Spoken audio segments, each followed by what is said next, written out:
free our expressions of freedom, whether we agree or we don't agree with issues, but yet the right to free speech is a very integral part of America. Why we are here today? We are here today to first of all recognize the fact that America is brutally divided today. Racism, systemic racism is one of the main reasons why we are divided today.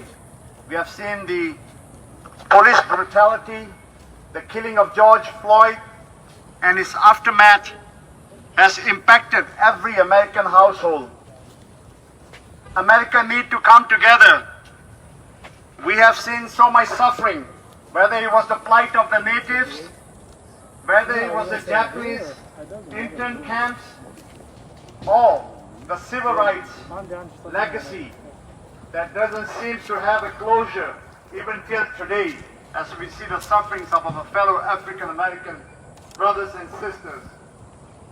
So one of the symbols that stands in this park is a person called Mohandas Karamchand Gandhi, commonly called Mahatma Gandhi. Gandhi has never set foot in America, but yet his statues adorn every city from San Francisco, Washington DC, New York, you name it. Most prime real estates aligned with the statues of Gandhi. The Hollywood Gandhi, the mythological Gandhi created by Hollywood and the propaganda of India, is a far cry from the actual Gandhi. Gandhi was the person who sowed the first seeds of apartheid in the colonial white Africa.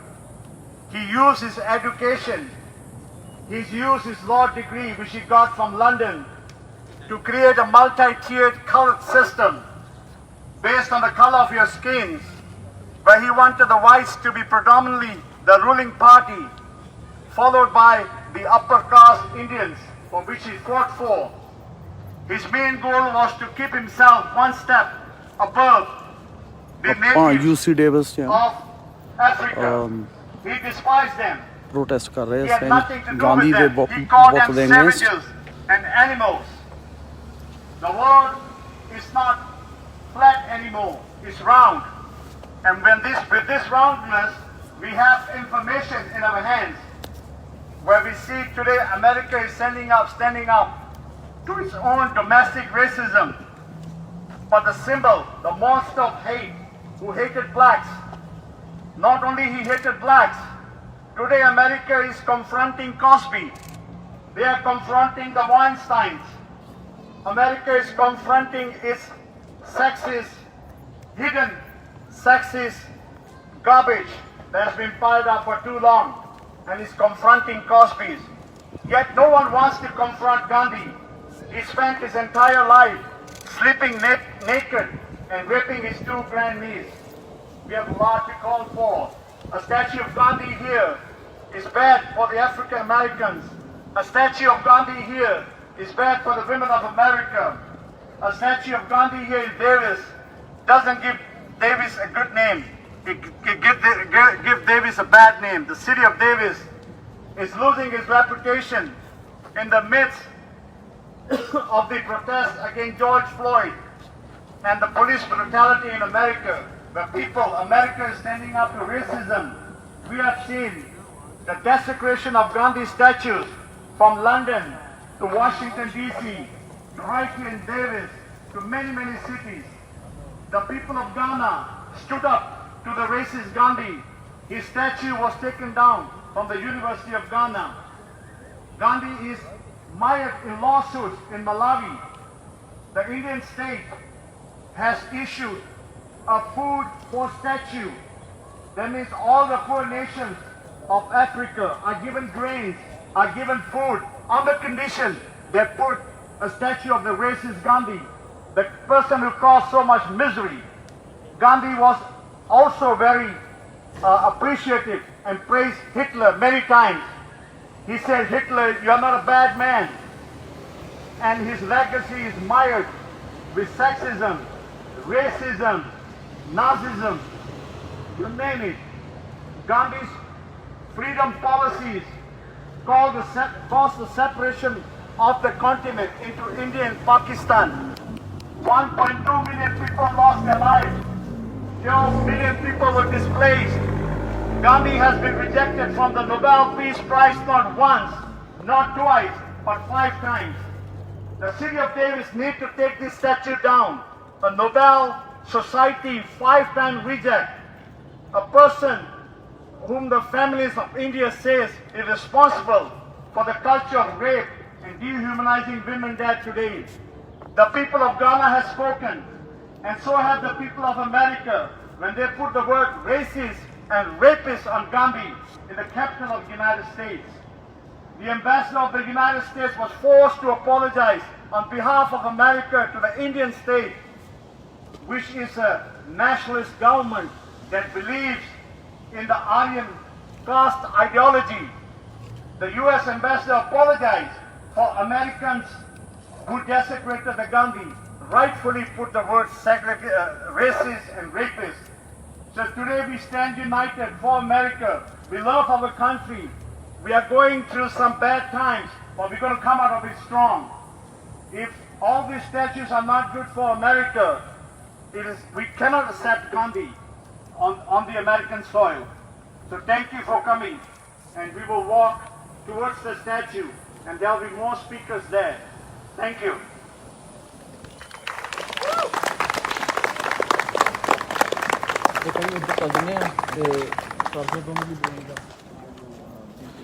ਹੁਣ ਤੁਸੀਂ protest ਦੇਖ ਰਹੇ ਸੀ Davis California university 'ਚ ਆਪਣੇ ਸਿੰਘ ਸਾਰੇ protest ਕਰ ਰਹੇ ਆ ਗਾਂਧੀ ਦੇ ਸਟੈਚੂ ਨੂੰ ਰਿਮੂਵ ਕਰਨ ਲਈ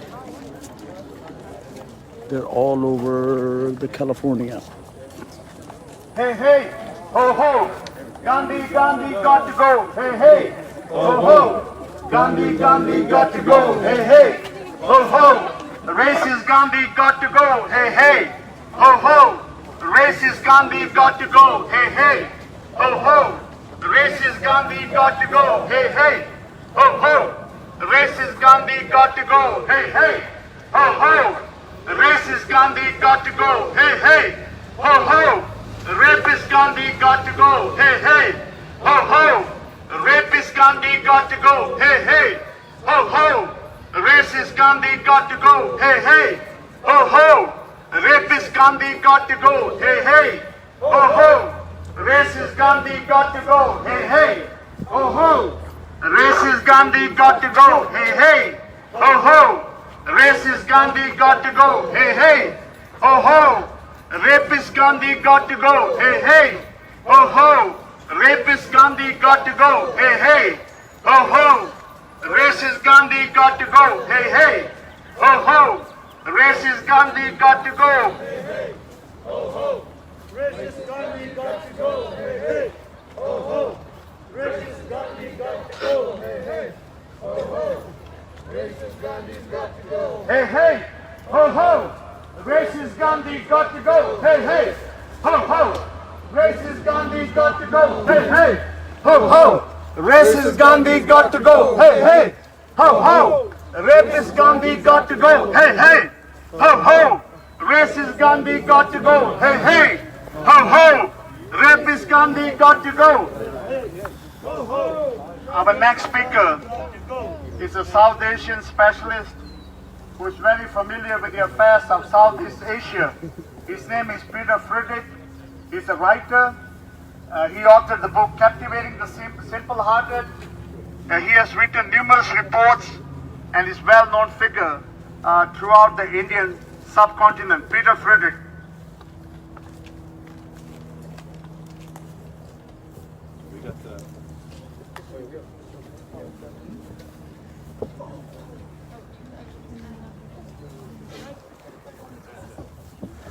ਆਪਾਂ ਡੇਵਿਸ ਕੈਲੀਫੋਰਨੀਆ ਤੋਂ ਪੰਜਾਬੀ ਰੇਡੀਓ USA ਤੇ ਲਾਈਵ ਹੋ ਰਹੇ ਹਾਂ ਗਾਂਧੀ ਦੀ ਆਈਡੀਓਲੋਜੀ ਤੇ ਗਾਂਧੀ ਦੇ ਬੁੱਤ ਨੂੰ ਲੈ ਕੇ ਪ੍ਰੋਟੈਸਟ ਚੱਲ ਰਿਹਾ ਹੈ Say his name. George Floyd. Say his name. George Floyd. Say his name. George Floyd. Say her name. Breonna Taylor. Say her name. Breonna Taylor.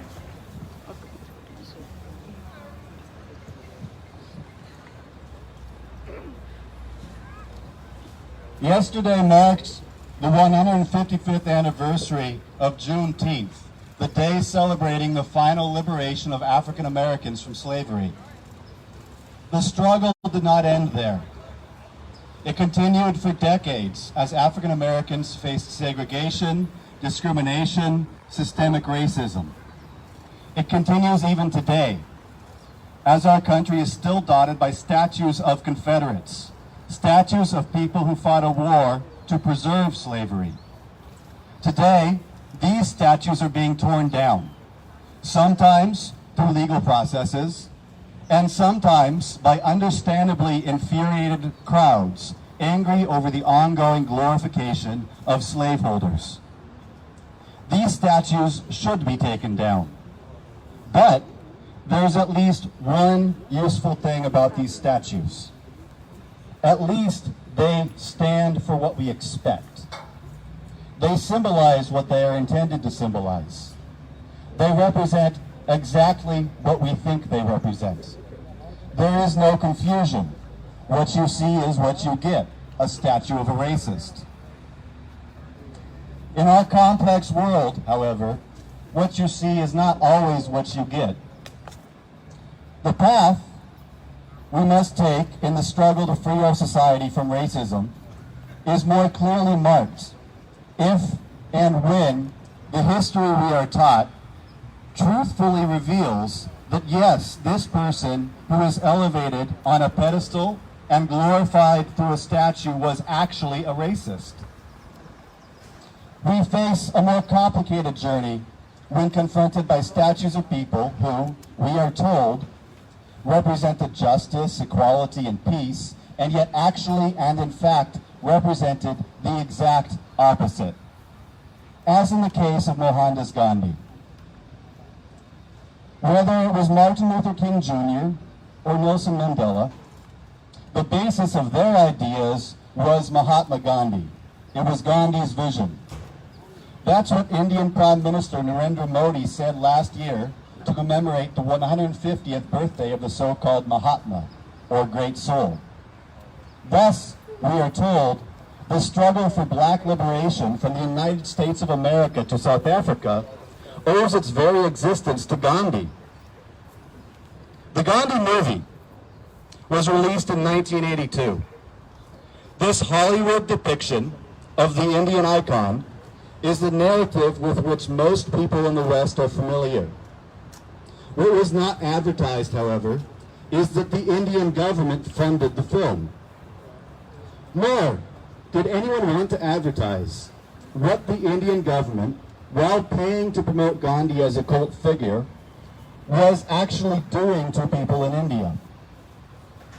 5 years before the Gandhi movie was released, the Indian government was still imposing an emergency on the country. They suspended elections, imprisoned and tortured journalists and political opponents across the country, and forcibly sterilized millions upon millions of Dalits, those formerly known as untouchables, Muslims, and others. In 1984, 2 years after the Gandhi film was released, the Indian government led a genocide against Sikhs in New Delhi, the capital of the country, and other areas, killing thousands upon thousands, butchering them in the streets. In the 1990s, the Indian police and army disappeared thousands of Kashmiris and Punjabis, creating widows and orphans en masse. At the same time, the Indian government was paying to install hundreds of statues and busts of Gandhi all around the world. They were still going at it hard in the early 2000s when violence erupted in Gujarat, Gandhi's birthplace. Erupted is not exactly the correct term for the organized slaughter. It was a pogrom. For 3 days, Modi, who is now Prime Minister of India, oversaw the systematic extermination of thousands of Muslims by mobs affiliated with his political party and supported by the police. A few years later, in another state, Modi's political party, the BJP, massacred Christians. But what do we hear today? The world bows to you, beloved Bapu, said Modi on Gandhi's last birthday. Modi called Gandhi the best teacher to guide us, said he epitomized trust among all sections of society, and insisted that he envisioned a world where every citizen has dignity and prosperity. 2 months after Modi bowed to Gandhi as his guide, the BJP passed a citizenship law that made religion the basis for becoming an Indian citizen. The law is intended to be combined with a proposed National Register of Citizens. Coupled together, these laws provide a legal route for the BJP to begin cleansing the land of Muslims and ultimately of all non-Hindus. 2 months after that, the BJP, with collaboration from the police, staged an anti-Muslim pogrom in New Delhi. And yet, the BJP's Modi tells us, as long as Gandhiji's philosophy remains embedded in humanity, he will remain relevant and continue to inspire us. Hiding behind the mask of Gandhi as the so-called father of India, the violent and supremacist rulers of that country today use Gandhi diplomacy, or propaganda, as a foreign policy weapon to conceal their atrocities and divert attention from their constant and most egregious violations of human rights. Yet, what if Gandhi is only able to be used to whitewash the BJP's atrocities because Gandhi himself has been whitewashed? What will we find if we strip away Gandhi's mask? What if Gandhi did not represent what we are told he represented? What if the story we think is really true is actually propaganda? What if the statues of Gandhi do not symbolize what they are intended to symbolize? What if we've been fed poison, passed off as sugar? What if Gandhi was actually a champion of racial inequality? The hard fact of the matter is that Gandhi was actually a champion of racial inequality. Gandhi's anti-black racism is widely acknowledged today, although rarely closely examined and often quickly excused. According to his grandson, Gandhi was at times ignorant and prejudiced about South Africa's blacks. That's an understatement. Gandhi lived in South Africa for 21 years. He spent a huge portion of his professional life there. He didn't leave until he was 45 years old. And while he was there, he said a lot of racist things. A lot of very racist things. Gandhi called black Africans savages and said that they are very lazy, are of no use, and are as a rule uncivilized. He called Africans, quote, the children of black heathendom and outer darkness, and claimed that an African's sole ambition is to collect a certain number of cattle to buy a wife with and then pass his life in indolence and nakedness. Time and time again, Gandhi argued that special taxes, passes, and registrations were necessary for Africans but wrong for Indians because, he said, Indians were hard workers, but Africans did not work at all. Over and over again, Gandhi told the white colonizers that it was an insult and a gross injustice for Indians to be classed with Africans. Gandhi told the colonizers that Indians and Europeans belonged to the same stock, the quote-unquote Aryan stock. While the Africans sweated and bled under the oppression of colonialism, Gandhi was hobnobbing with the colonizers, telling them that he believed in the purity of race, that he wanted the purity of all the races and not just one alone, and that he thought that the white race in South Africa should be the predominating race. And here's the important part. Gandhi didn't just say racist things. Gandhi demanded segregation. And he joined the white colonizers in a war to exterminate African freedom fighters. For 15 years, from 1895 to 1910, Gandhi campaigned, sometimes successfully, for segregating Africans from Indians in neighborhoods, schools, post offices, trains, prisons, and even on footpaths. Gandhi was 36 years old when he begged the colonizers to allow Indians to play their part in a war against Zulu rebels, when he raised a special fund and sent care packages to the colonial British soldiers fighting those Zulus, and when he ordered Indians to volunteer for military service to fight Africans because, quote, now is the time when the leading whites want us to take this step. Then Gandhi partnered with the colonizers in their war against the Zulus, and afterwards insisted that there was no reason for outrage over the great atrocities perpetrated by the whites on the Africans. For a man who was championed as a great soul and pushed as a saint for the African American civil rights struggle, Gandhi sure is a strange choice. Gandhi never changed. Was it just the young and immature Gandhi before he evolved? That's what some suggest to whitewash the racism and demands for segregation that were repeatedly raised by an exceptionally well-educated man in his 30s and 40s. Gandhi never changed. He never acknowledged his words and actions. He never apologized for them. And he definitely never took responsibility for them. Instead, Gandhi moved back to India and switched from promoting racism to promoting casteism. And then he threw being a sexual predator into the mix. Ranging from hateful soul in South Africa to great asshole in India, Gandhi was certainly a mixed bag, but he was not a Mahatma. Great soul, after all, is not usually a term that we reserve for men in their 70s who force their teenage relatives to sleep naked with them. Convict, maybe, but not Mahatma. Gandhi was never tempted by power, Prime Minister Modi tells us. But Indian feminist Rita Banerjee tells a different story.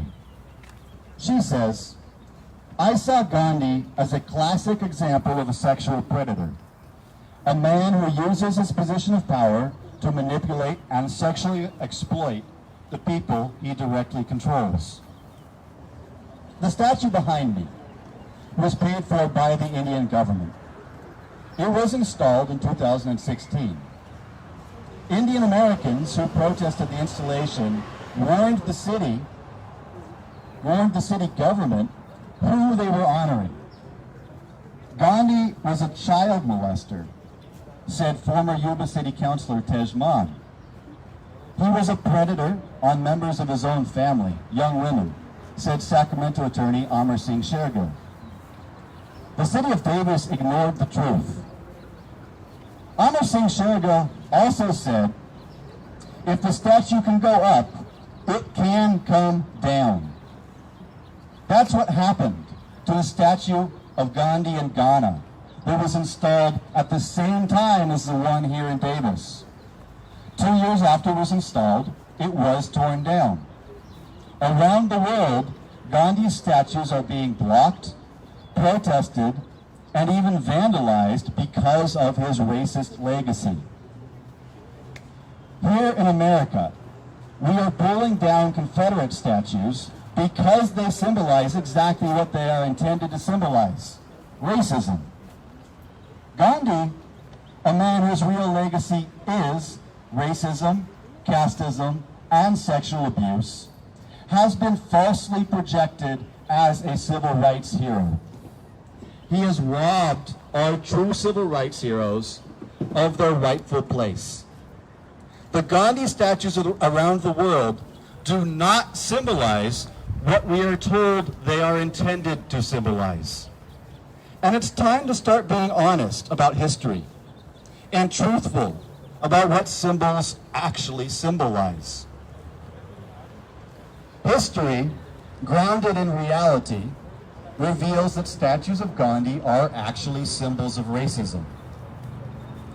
Whether it's for the Africans whose rights Gandhi trampled on, or for the Dalits who suffer from his support for the caste system, or for the women that he preyed upon, or for the minorities in modern India whose oppression is whitewashed by propaganda, one thing is clear: Gandhi has got to go.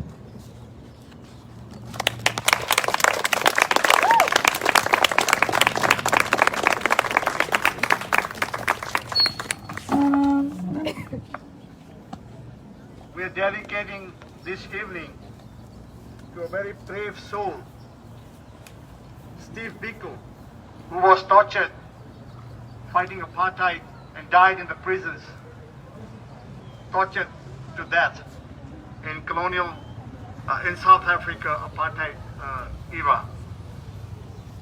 As we know, a change is going to come. And we know a change is going to come. And we have an African American young spirit amongst us. He's going to run for the city council in Davis. And we need a change. And we know a change is going to come. And I'm going to introduce you the first and the next, the first African American to win these coming elections. And he will be our city council member sooner than later. And I want to invite Mr. Dylan Horton to come and share some words with you guys.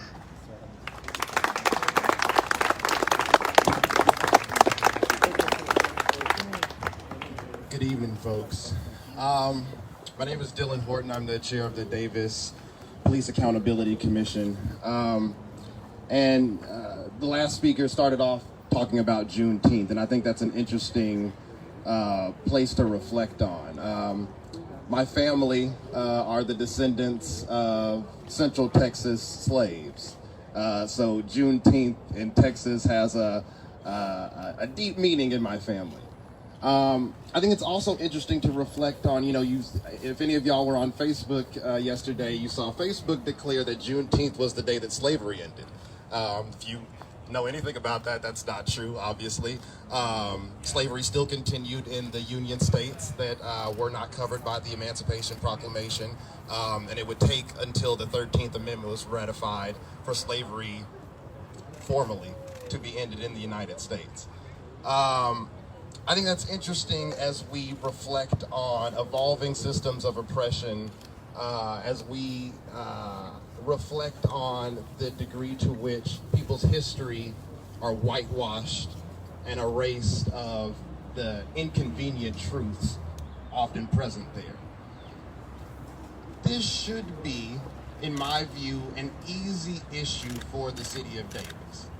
There's a statue right behind me of an anti-black segregationist who had a history of abusing girls, who set up multiple systems of oppression in multiple countries. If this is consistent with your values, then okay, that makes sense to have this statue here. If you talk to many people in Davis, do you want to identify yourself with an anti-black segregationist? Most people, I would think, are going to respond, I don't want to be associated with that. That does not represent my values. Yet the statue is here. Yet the statue is here. So the statue has to come down. That's the only thing that's consistent with our values. But y'all obviously are here today because we don't have a leadership in our city that's given that to you. Statue's been here for about 4 years now.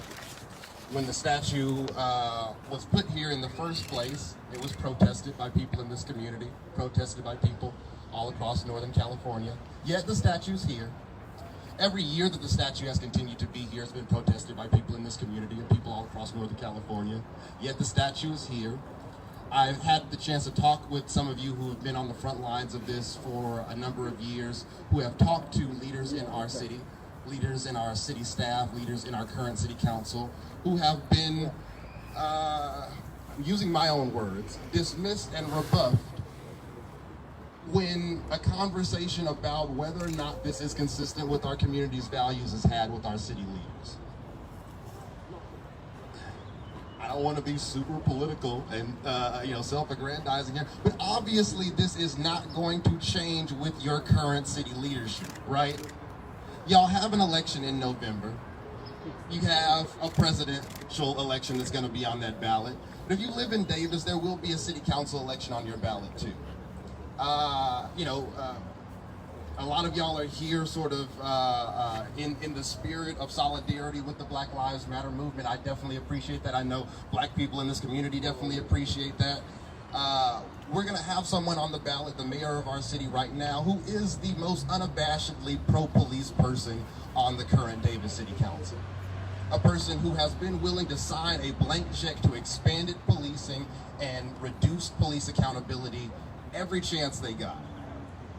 So please exercise your vote in a couple of months. Please email your city council and show up at the city council meetings. They're on Zoom right now because of the COVID crisis. So you can show up right in your own homes. You don't even have to wear pants. It's real easy to engage that way because they represent you at the end of the day. Before November, they are empowered and entitled to remove this statue. That's the right thing to do, right? I think if you engage your city government in a campaign of increased awareness. I was just reflecting on the first book report that I did on Gandhi in, I assume, elementary school or middle school. Obviously the most whitewashed of histories possible. I assume that there are a lot of people in this community who are just unaware because of their K-12 education that is horribly substandard here in the United States. We all know that. But because of that, they are unaware of the truths present in Gandhi's history, of how inconsistent with each and every one of our values this representation here is in our community. In Central Park, right next to the merry-go-round and the kids' playground, right where we have vigils sort of commemorating, sort of combating incidents of hate in our community and around the world. They all happen right here in this park, in the shadow, in the presence of this statue. It's wrong. It has to change. Your government that exists right now should change it, but absent that, you should elect a new government in November. Thank y'all.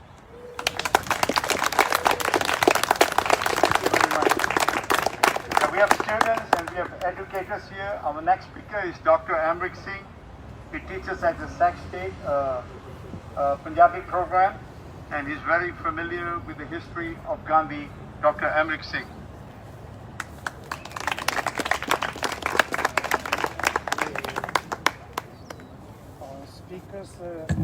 Speakers before me already highlighted what this statue stands for. I just want to bring your attention where Gandhi was idolized.